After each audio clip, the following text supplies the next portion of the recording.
path. I'm so grateful. I'm so thankful. I'm so grateful. I'm so thankful. One more time. I'm so grateful. I'm so thankful to be here right now, to be here. Wow. What a day. What a year. We're almost at the end of the year. Can you believe it? Whew. So much going on. So much to be grateful for. So much. So this walk out an end of the year process that I want to share with you. Hey, everybody. Thanks for coming in. I want to share with you this end of the year process. I've been doing it for years, and I want to give you an overview of that and kind of how to look back at the year. Before I do that, I want to talk about Rythmia, this amazing place, the privilege of, I don't even want to call it working at, of serving at. Like, I get to serve here. And almost like 7.5 years. It's kind of crazy that I've been here and seen so much transformation, so much earnest, genuine, authentic, leaving what no longer serves them behind, seeing some pattern that they've been, like, we all know the patterns that we're running. We all know the shit that, is causing us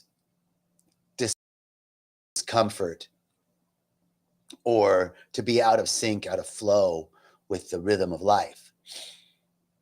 What we don't know typically is the corresponding experience that caused that coping mechanism. And what Rythmia's program does is helps us to see underlying impressions, conditioning that we've received and accepted in our lives that are actually truncating or limiting our potential or possibility to express fully our gifts and talents, to be our most authentic self, and to live the life that we love. The life that we know we deserve. That's what Rythmia is about. I see someone wrote a hi JJ over there, and I can't read it from there.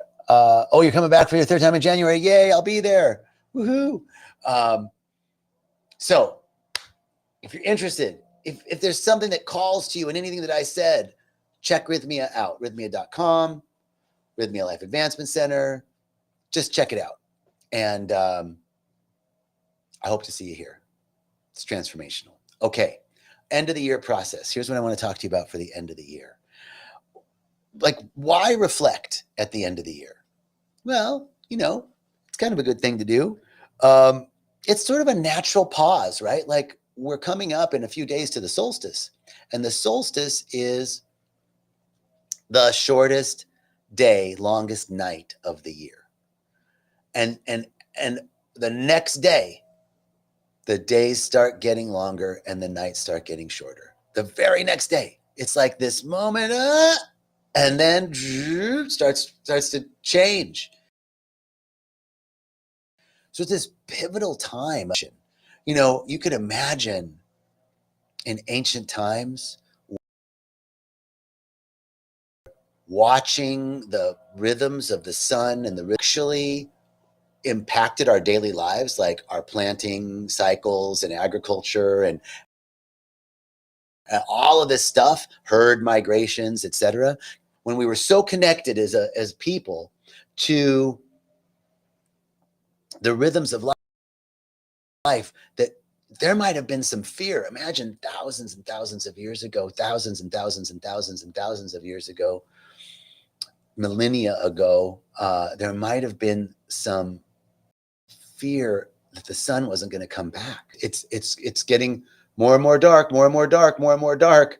I don't know. It just keeps getting darker. What's going to happen? Is it eventually going to be no light and all dark? Because it looks like that's where it's going. And then, oh my God, let's celebrate. It's starting to get brighter again. Oh, we made it through. Yay. You could imagine. I don't know.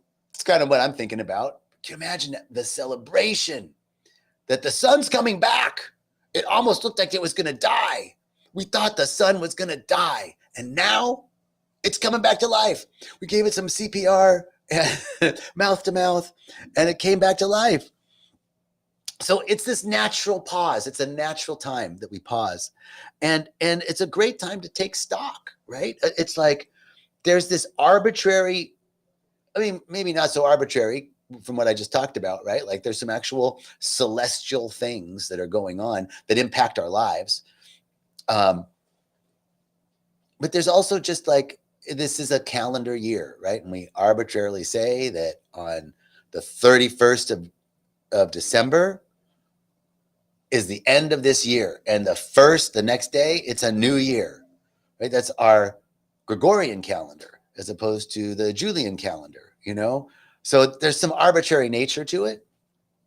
But this is the time that we say, all right, everything stops here. And then we begin anew here every year. So it's a kind of like about harvesting the lessons for the end of the year, the lessons of this year, and seeing what are the weeds. What do we want to weed out of the garden? And what are we harvesting from the garden? So, as a spiritual practice, reflection honors more of those cycles of life that we were talking about earlier. You know,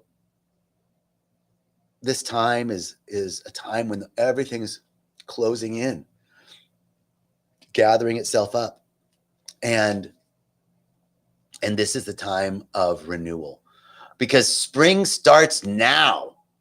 Like December 22nd is the beginning of when spring starts to get to birth itself. It's nascent at that time, you know, it's still infantile, embryonic, but it's starting new.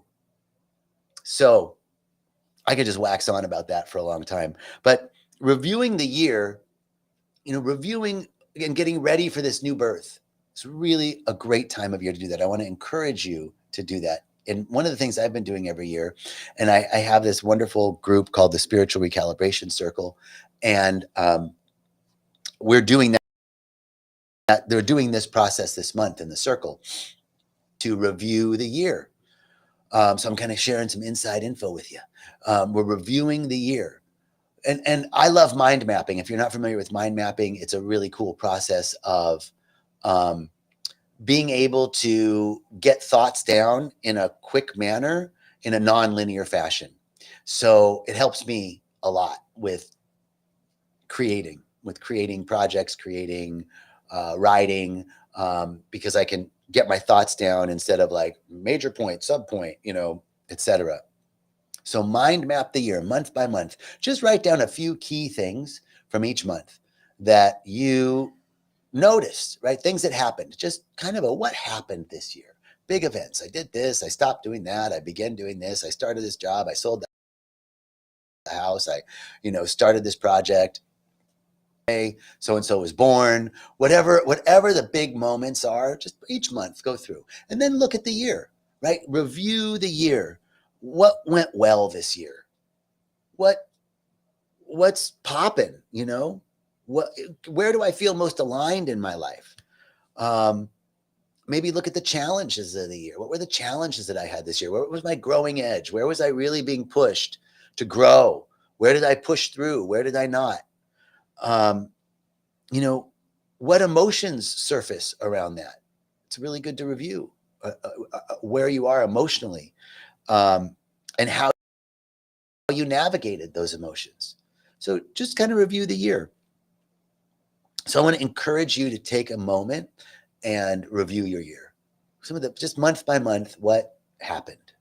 And then, you know, there's a huge role for gratitude in as a closing ceremony for the year, right? So we want to anchor into gratitude. It really, there's a healing power to gratitude. It changes our vibrational frequency. And when we step into gratitude for all the blessings and all the challenges of the year, because all the challenges, I love Reverend Michael says this, challenges are just, you know, blessings in work clothes. Like there's a little bit of work that needs to be done, but that challenge is a blessing for sure. So let's look at the challenges, the blessings, And gratitude helps us reframe those challenges as blessings and really amplifies the joy. And you can tell the difference when you're in gratitude. The whole body feels differently. On a cellular level, you feel different. So, take a moment with your loved ones this year over the holidays. Share 3 to 5 things that you're grateful for. 3 to 5 moments, 3 to 5 people, moments and or people that you're deeply grateful for. And see what the ripple effect is, right? On having gratitude. When you share your gratitude with somebody, see how it ripples out. Humans are notoriously, we mimic a lot.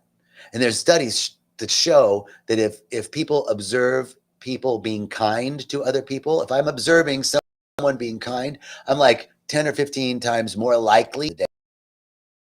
If I observe somebody being a huge amount, you're way, way, way more likely to be kind yourself. If you observe people being mean to each other, we're more likely as a species to be mean to other people. So sharing your gratitude with people really makes it. And then I'm so sorry, I have a little runny nose right now, so I gotta blow my nose.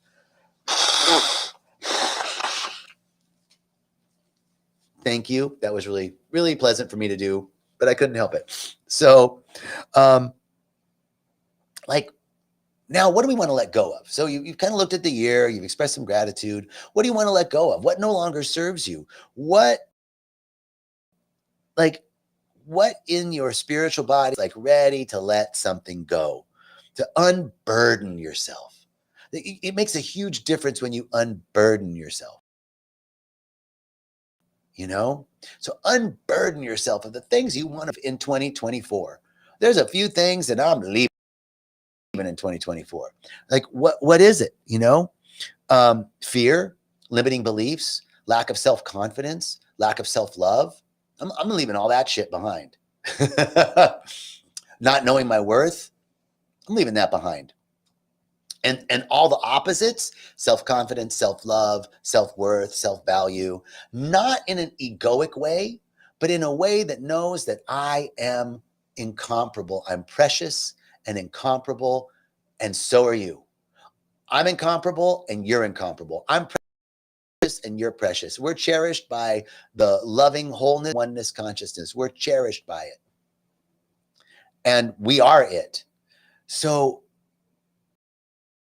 I invite you to do your own ritual of release, breath work, or releasing things into the fire. I encourage you to do your own ritual of release. Releasing through ritual is super powerful. Some people like to write the things down and burn them. Some people, want to throw things, let things go in water. Some people want to go into the water. And what is your ritual? What ritual would you like? Release, to let go of that which no longer serves you. And then we want to set intentions for the new year. So intentions versus resolutions. Resolutions are like what you should do.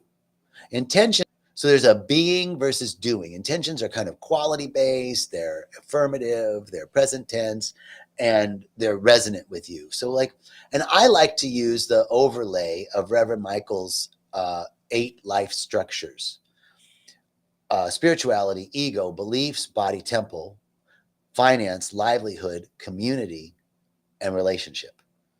Those 8 structures. Where do I want to be in my body temple? What am I leaving behind? I'm leaving behind criticizing my body temple this year. And what I'm being in 2025 is loving my body exactly the way it is. No more of this I love it, but this part, no. I love all of it. I love all of it. Every little bit. And some parts that aren't little. Some parts that are a little bigger than they should be. I love those parts too. So, you want to take a look at what about finance? This year in finance, I'm bringing divine order into my finances. My intention is to bring divine order through budgeting and clarity and being a good steward of my money. and creating wealth this year? What about what about in the area of spirituality? Oh, spiritual practices. Spirituality is your spiritual practice. What do you want to do? What do you want to be? What do you want to be? Spiritual practice this year is like my life fits into my spiritual practice. This year, my life fits into my spiritual practice. My intention is that my life fits into my spiritual practice. The spiritual practice anchors me in everything that I do, and it's like breathing. It's so natural to me. Where do you want to be in those life structures? Write some intentions that are quality-based, affirmative, present tense, and resonant with you. And so, like, one of the activities you could do here is reflect on some core values. What experiences, feelings, states of consciousness, states of awareness do you want to experience in 2025? What do you want to experience? What would you love? Not what would you love to experience? You know, there's a great book that we read in practitioner training at Agape. I believe it was practitioner training, called The Man Who Talked to Flowers. And it's about George Washington Carver, who was the Black biologist, doctor, PhD in biology from the 1920s, who invented peanut butter and sweet potato flour. And he was instrumental in, so it was like, you know, received a PhD at a time when, you know, really tough time for having dark pigmentation on your skin, you know, really tough time in the United States. And he excelled, and he said the peanut revealed its secrets to him. And he said, if you love something, it will reveal itself to you. I love that statement. So what would you love to experience? Why don't we love joy this year? Why don't we I would love to experience joy. I would love to experience confidence. I would love to experience spaciousness in my schedule. I would love to experience clarity. What qualities would you love to experience this year? And what do you want to cultivate this year? So you can use affirmative prayer, intention setting, meditation as ways to anchor these new qualities that you want to cultivate.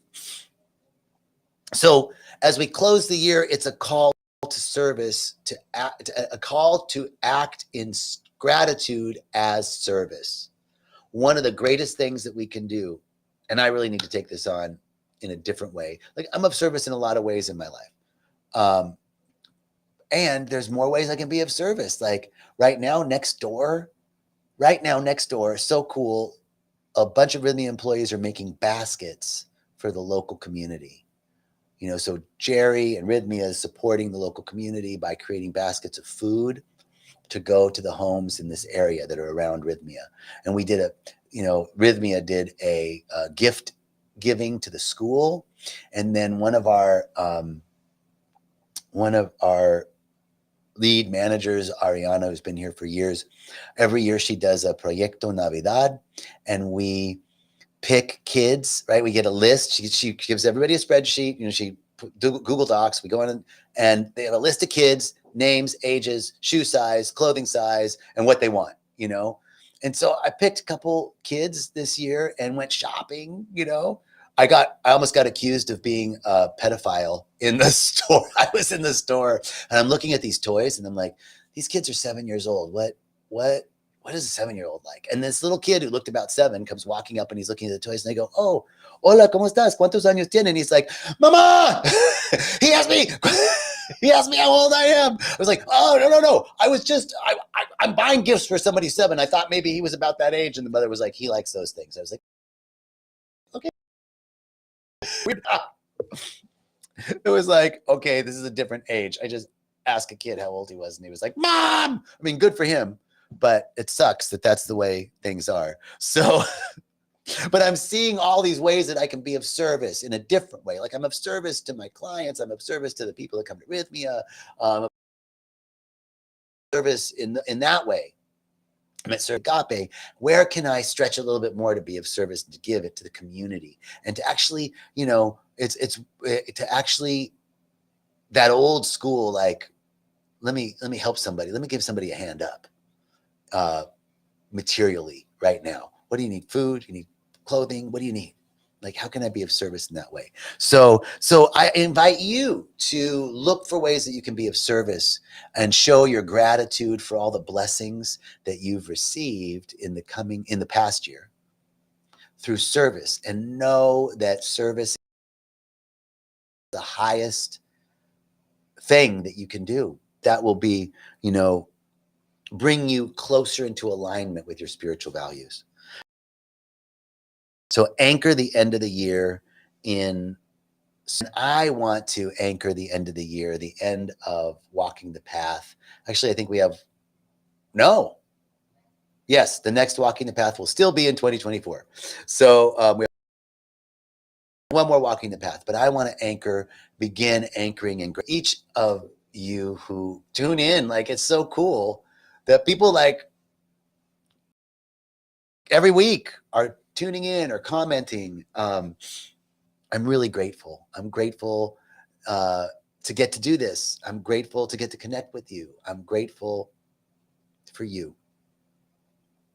So in this moment of gratitude, everything that has unfolded this year has been a part of a divine curriculum for each of us. And I release the old with grace and I welcome in the new. So let us do that together, knowing that everything has been part of our divine curriculum, and we release the old and welcome in the new. And, revisit this process. Watch this again for how to do the end of the year process.